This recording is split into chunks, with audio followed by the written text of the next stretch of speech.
This is the new Hummer, and it's electric.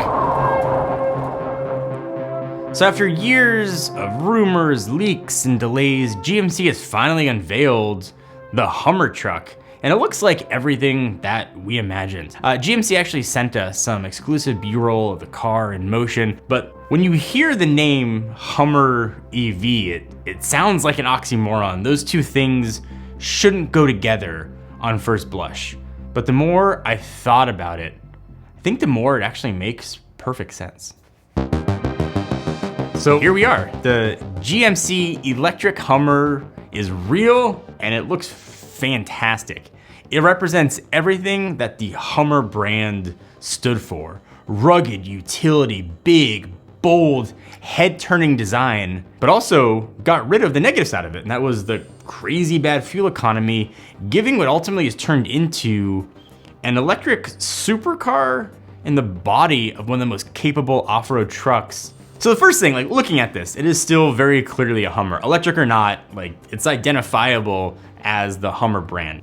But it's been crazy modernized. In its top trim, the launch form, this truck with 35-inch tires from the factory and all of its gigantic size is capable of going 0 to 60 in 3 seconds. That's faster than some variants of the Porsche 911. That's faster than even some supercars out there. That is insane for a truck, any truck, let alone one that is that giant. And the torque numbers GM is giving out are just stupid insane.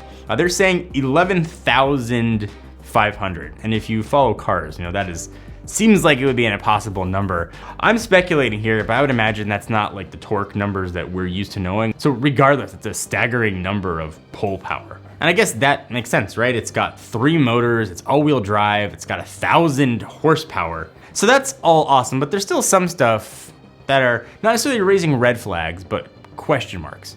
So GM is saying a range of up to 350 miles. Is that going to be on a full 100% charge? How often is it going to get there? Under what conditions? It's capable of 350 kilowatt hour fast charging, which is insanely fast, but also how often are those chargers going to be available? Where are they located? Are they stuck with Electrify America chargers? There's still an infrastructure problem if you're not going to charge your truck at home. So that's the drivetrain. But with an electric car, especially a modern car, there's a lot of other features that you're going to want to have. So let's start with the screens. There's 2 of them. The big display, it's a 13.4-inch display. It's running Android, but it's being powered by Epic's Unreal Engine, which we've seen some demonstration of, and it looks crazy powerful with obviously really good sort of graphics coming through. So you actually be able to get a lot of information about the car. Perhaps best of all, over-the-air upgrades. And then the screen behind the wheel, the one the driver looks at, there's another 12.3-inch screen. This one's powered by QNX, which is a really robust system in itself. So that just boils down to very configurable sort of display for you to get the information that you want and show it however you want it to be shown. So I think when most people think of electric vehicles, at least for me, the first thing I think of is technology. And technology like Tesla has with autopilot. GM has their own really robust, capable system called Super Cruise, and it's been mostly in Cadillacs until now. Super Cruise 4 is making its way to the Hummer EV, and it kind of offers hands-free driving. Now the downside is it has to be on roads that have already been sort of pre-mapped. I haven't touched the car or seen the car. I do have some questions about material fuel, especially with Hummers of the past. There was, let's say, liberal use of hard plastics. So I want to reserve judgments for interior quality until I can take a look and actually see and touch it for myself. So some things we do know, the interior is animal free, so no animals were harmed in making it. The roof can actually come off in 4 separate panels if you want that kind of Bronco Wrangler style experience. And you can store those panels on the go in the front.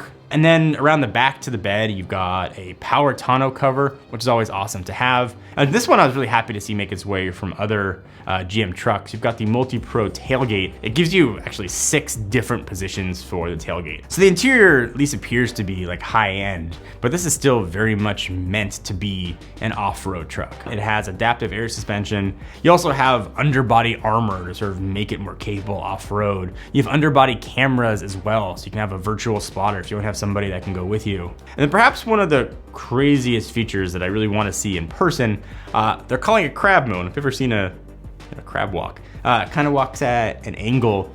All 4 tires can turn on a diagonal and the car can move along that plane. So awesome for off-roading, but I'm kind of picturing use cases for like parallel parking as well.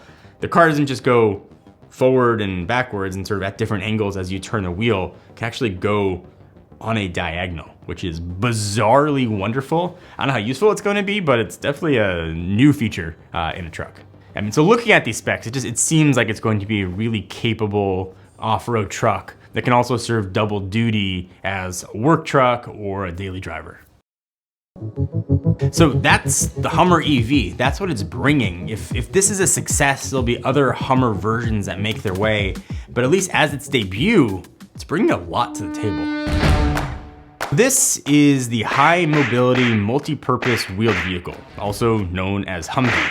This was designed to do what it looks like, to go anywhere, go over everything, wherever and whenever it's needed. It was the ultimate military utility vehicle. So how did we get from this to this?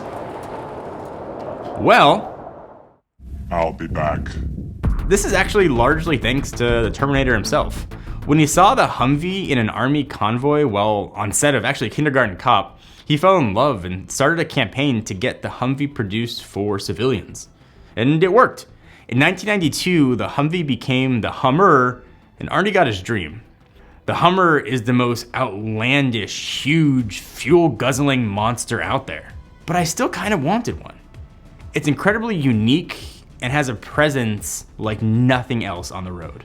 But let's be honest, it was never going to be a mass market car. So when GM bought Hummer from AM General in 1999, it was clearly time for a change.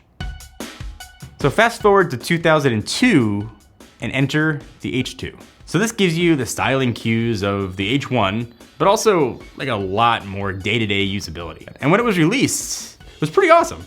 Everyone knew what it was. It was outlandish, but a lot of owners gravitated towards that and loved it. It was part of what the H2 was all about. Even still, let's just say the H2 for a lot of people was a little much.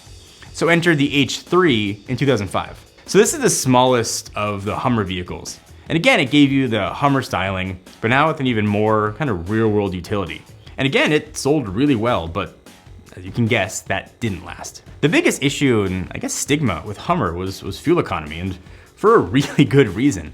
The H2 got a staggering 9 miles per gallon, 12 if you're lucky. That was fine for the 90s, even early 2000s.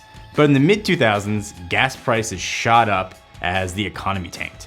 And the Hummer as it existed just didn't make sense anymore. And that led to some negativity and the Hummer kind of becoming the face of the gas guzzling truck world. And as things tend to go and they don't make sense anymore, the brand was discontinued. But just like in the early 2000s, GM has a plan to bring the Hummer back. So the more I thought about it, it seems like this is a brilliant move for General Motors. So first, in the US, more pickup trucks were sold than passenger cars. So obviously people in general are interested in trucks of all sizes.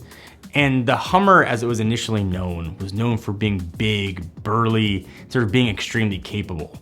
Those same things that made the original Hummer line so popular are still here, and they've been modernized. But the downside of the Hummer, the gas mileage thing, has not only been addressed, but they've now made it supercar speeds. So it's been over the top for everything, but that same sort of mentality is here, just more for 2020 than it was for early 2000s. GM makes some of the most popular pickup trucks in the world. So the question, at least that I had initially when I thought about this was, well, why not make like an electric Sierra? That would sort of seem like something people would do. Ford's doing it with the F-150. I think GM is sort of staking their claim to the electric truck market without isolating sort of the buyers of, the Sierra or the Colorado, sort of the other trucks that they make. And also, I think they're also hedging their bet, right? If this doesn't work, people don't like a Hummer electric truck, the brand didn't really exist last year. It could go away without really hurting the reputation too much of what GM is kind of all about. So all of this, I think sounds like awesome. It's certainly not going to be for everybody. But if there is one concern that I have, and I imagine you guys will probably have too, it's price. So the first version of this truck, the launch edition, it's called the Edition 1 with all the options, will be available in the later part of 2021 for around $112,000. So that's obviously a lot of money. And like Hummer itself, it's clearly not gonna be for everybody. There are plans to sort of bring in different versions of it that get the price down, obviously without some of the options. This should come down to around $80,000. But because of the price, we still haven't gotten the perfect electric truck. In fact, we don't have any electric truck available right now, but there is an onslaught of them coming, and a Hummer EV is going to go up against some really tough competition. You've got Ford's F-150s offering an electric version of it. Rivian, a new startup, is coming out with their R1T around the same time that the Hummer H1's coming out, and it's gotten more traditional truck looks. Of course, Tesla has their Cybertruck offering very similar performance, but a design that I'm just gonna say is polarizing. You've got other manufacturers like Lordstown, Workhorse coming out with these trucks that maybe or may not make it to their market. We've got GM, an established company who has a lot of experience in making trucks. This is a real thing. It's not a vaporware from a new company. This is a truck that will be on roads and will be available. So just by that nature, they kind of have a leg up on most of the competition.